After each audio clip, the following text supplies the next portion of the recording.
दोस्तों, 12 जनवरी को हम युवा दिवस मनाते हैं। युवा दिवस स्वामी विवेकानंद जी की जयंती पर हम मनाते हैं।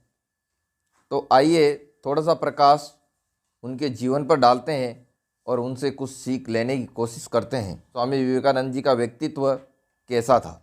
पूरा देश स्वामी विवेकानंद जी की जयंती मना रहा है। उनका जन्म 12 जनवरी 1863 में कोलकाता में हुआ था।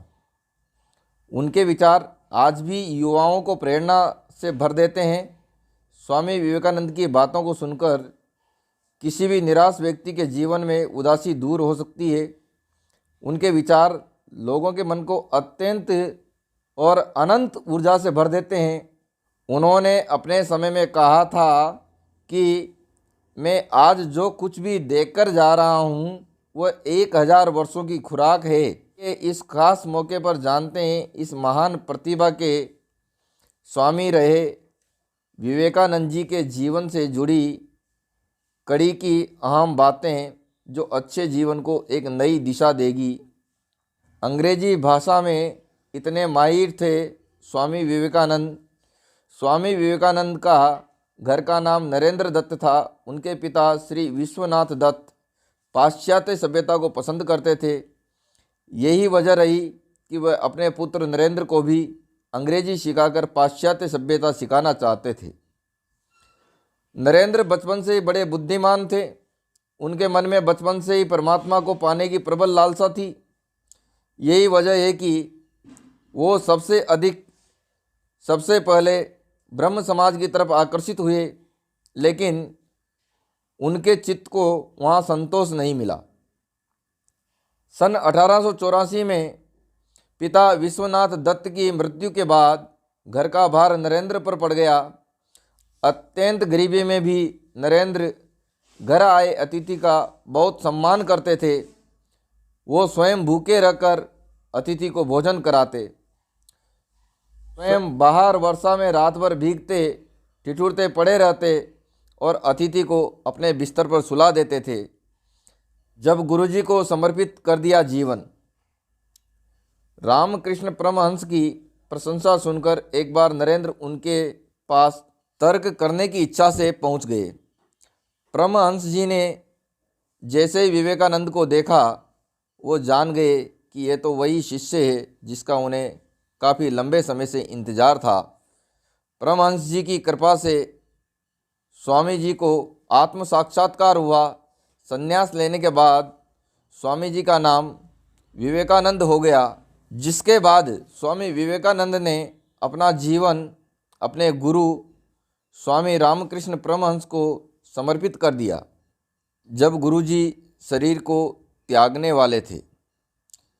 स्वामी विवेकानंद जी के गुरु स्वामी रामकृष्ण परमहंस के शरीर त्यागने के कुछ दिन पहले विवेकानंद ने खुद की परवाह किए बिना गुरु सेवा में अपना तनमन लगा दिया था।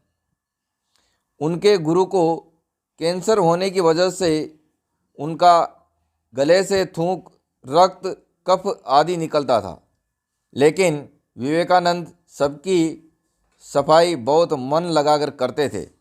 एक बार परमहंस के एक शिष्य ने उनकी सेवा करते समय घृणा दिखाई, जिसे देखकर विवेकानंद क्रोध से भर गए और उन्होंने गुरुदेव की प्रत्येक वस्तु के प्रति प्रेम दर्शाते हुए उनके बिस्तर के पास रक्त, कफ आदि से भरी थूकदानी उठाकर पूरी पी गए।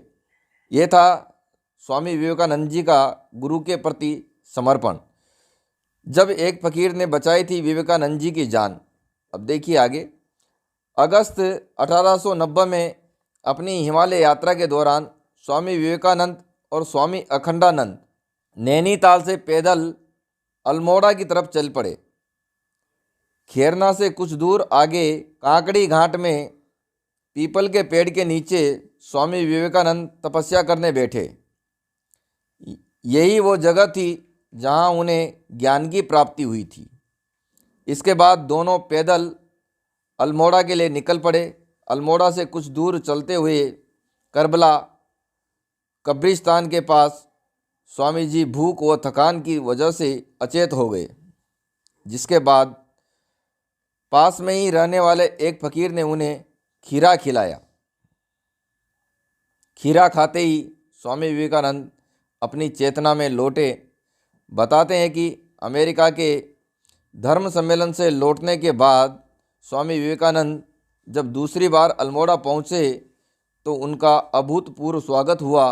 इस दौरान स्वामी जी उस फकीर को भी पहचान गए जिसने उनकी जान बचाई थी।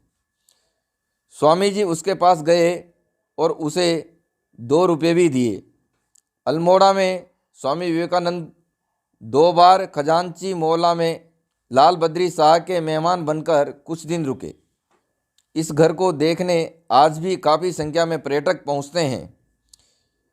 अब स्वामी विवेकानंद जी युवाओं को क्या संदेश देते हैं? स्वामी विवेकानंद जी हर युवा को यही कहना चाहते थे कि हर स्थिति और परिस्थिति में आगे ही बढ़ते जाने का नाम जीवन है। जीवन में निराश और हताश होकर लक्ष्य की प्राप्ति नहीं की जा सकती। जो हमारा समय निकल गया उसकी चिंता छोड़ो, जो जीवन शेष बचा है उसके बारे में विचार करें। स्वामी जी ने इसी संदर्भ में खुद पर आत्मविश्वास और विश्वास करने की बात कही थी। उनके विचार आज भी युवाओं में ऊर्जा का संचार करते हैं। धन्य हो ऐसे महापुरुष।